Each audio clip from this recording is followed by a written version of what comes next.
أعوذ بالله من الشيطان الرجيم بسم الله الرحمن الرحيم شهر رمضان الذي ينزل فيه القرآن وقال الله تبارك وتعالى في شأن حبيبي إن الله وملائكته يصلون على النبي يا أيها الذين آمنوا صلوا عليه وسلموا تسليما اللهم صل على سيدنا محمد وعلى آل سيدنا محمد وبارك وسلم صلاة وسلام عليك يا رسول الله يا حبيب الله صلى الله عليه وسلم.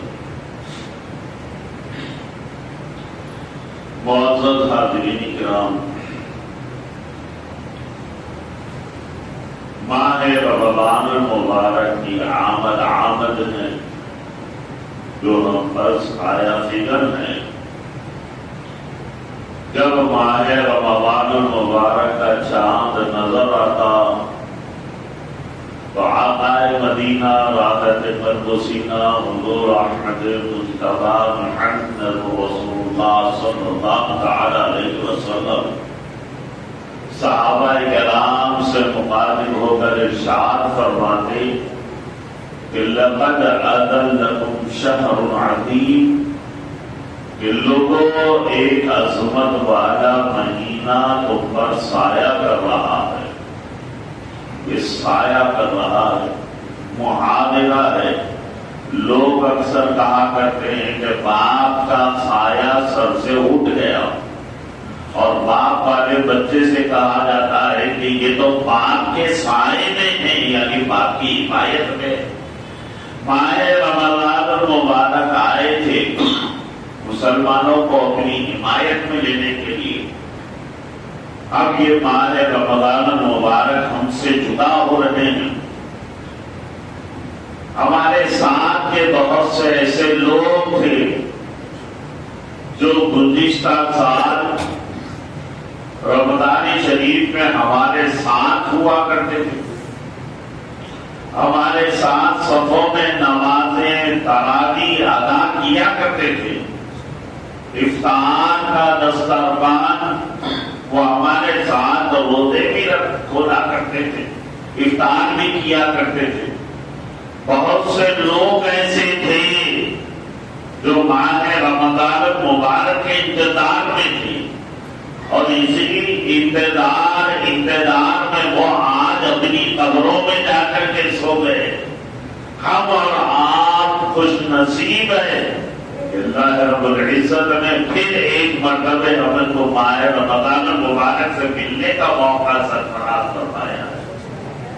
حضور مولائے کائنات وہ اور آپ حضرت سیدنا علی علیہ السلام، آپ کے خلیفہ خاص حضرت امام حسن بصری رضی اللہ تعالی فرماتے کہ آسمانوں کا امن و امان سیدنا جبرائیل علیہ السلام سے، جب تک جبرائیل آسمانوں میں رہیں گے آسمانوں میں امن و امان رہے گا. زمین کا امن و امان سرکار مدینہ راحت قلب و سینہ حضور احمد مجتبی محمد رسول اللہ صلی اللہ علیہ وسلم سے، میرے آقا کی تشریف آوری سے یہ زمین والے امن و امان میں ہو گئے، اور حضور صلی اللہ علیہ وسلم کی امت کا امن و امان ماہ رمضان المبارک سے. جب تک یہ امت رمضان المبارک کی قدر کرتے رہے گی، اس ماہ مبارک کی تعظیم کرتے رہے گی، عظمت کرتی رہے گی، اس ماہ مبارک میں عمل کرتی رہے گی، یہ امت امن و امان میں رہے گی. کیا شان ہے رمضان المبارک کی، کیا شان ہے. آپ اپنے آنکھوں سے دیکھ رہے ہیں کہ مسجدیں کیسی آباد ہے.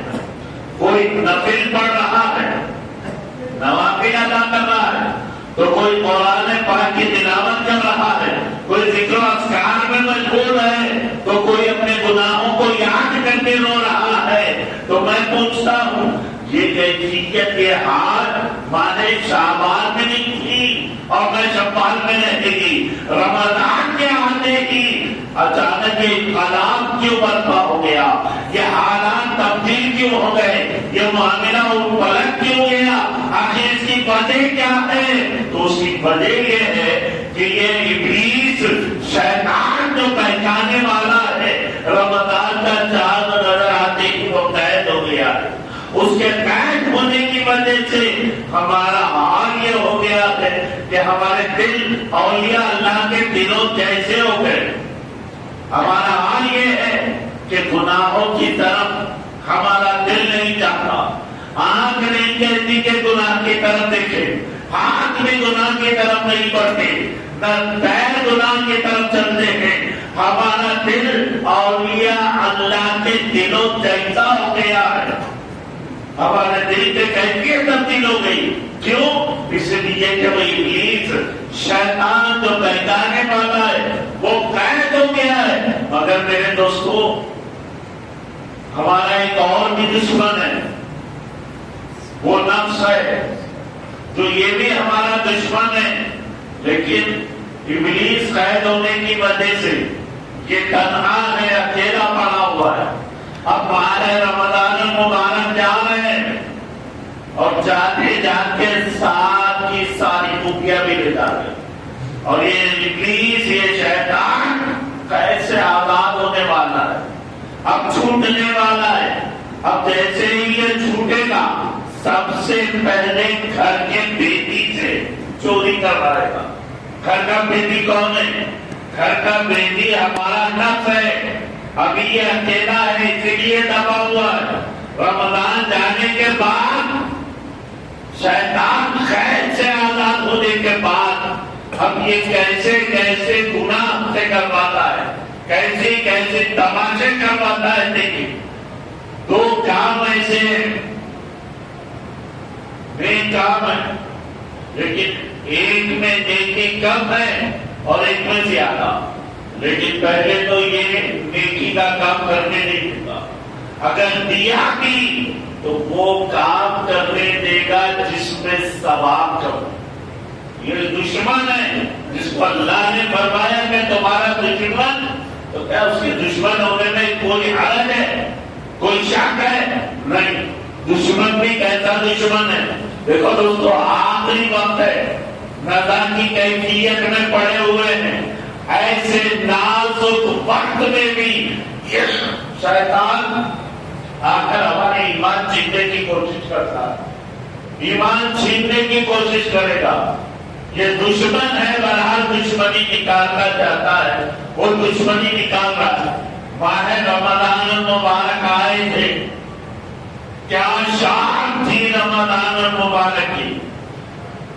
ہمارے دلوں کا حال بدل گیا تھا، کیفیت تبدیل ہو گئی تھی. رمضان شریف آئے تھے، چھوٹے چھوٹے عمل پر بڑا بڑا جو ثواب ہم کو مل رہا تھا.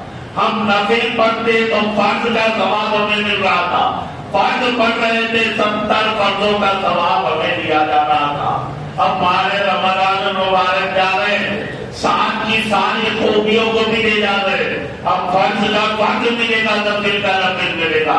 قرآن پاک کی تلاوت کیا کر رہے تھے کہ دل کا زنگ، دل کا خیر دور ہو رہا تھا. قرآن پاک کی تلاوت میں ایک ایک حال پر 10 نیکیاں ہم کو عطا کی جا رہی تھی، 10 نیکیاں مل رہی تھی. ہم نے الف لام میم پڑھ لیا. اب آپ یہ نہ سمجھے کہ ہمیں الف لام میم پر 10 نیکی ملے. نہیں، الف پر 10 نیکی، لام پر 10 نیکی اور میم پر 10 نیکی. گویا الف لام میم پڑھ لیں تو 30 نیکی ہمیں عطا کی جا رہی. بات بزرگان دین نے تو یہاں تک فرمایا ہے کہ اگر آپ الف لکھ لیں حرف کے ساتھ تو لکھنے میں 3 حرف لگتے ہیں. الف لام فا 3 حرف لگے.